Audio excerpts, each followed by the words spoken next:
మగవారిలో కూడా అంతే ఉన్నాయి.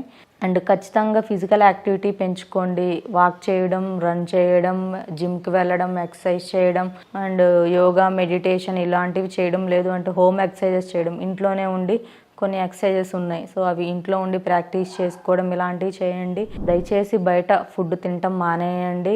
అండ్ అజినోమోటో, సాల్ట్ కలిపినవి, ఫుడ్ కలర్ ఉన్నవి ఇవి ఖచ్చితంగా మీరు ఎంత తొందరగా మానేస్తే అంత హెల్తీగా ఉంటారు. అంటే టేస్టింగ్ సాల్ట్ అని వేస్తారు కదండి కొన్ని చోట్ల, ఆ టేస్టింగ్ సాల్ట్ కానీ అండ్ ఈ ఫుడ్ కలర్ కానీ ఎక్కువగా లైక్ నిమ్మ ఉప్పు వేసి చేస్తూ ఉంటారు. సో వీటి వల్ల కూడా మనకి అంత మంచిది కాదు. ఏంటి అంటే ఈ నిమ్మ ఉప్పులో కూడా మనకి సిట్రిక్ యాసిడ్ అనేది ఎక్కువగా ఉంటుంది కాబట్టి కొంత గుడ్ బ్యాక్టీరియా చనిపోయే ఛాన్స్ అనేది ఉంది. తినొచ్చు కానీ ఒక లిమిట్ అనేది ఉండాలి.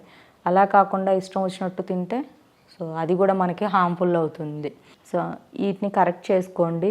దయచేసి ఆయిల్ని తగ్గించండి, న్యాచురల్ ఫుడ్లోకి రండి. సో వీటి వల్ల మీకు ఖచ్చితంగా ఫర్టిలిటీ అనేది అవుతుంది, పిల్లలు పుడతారు.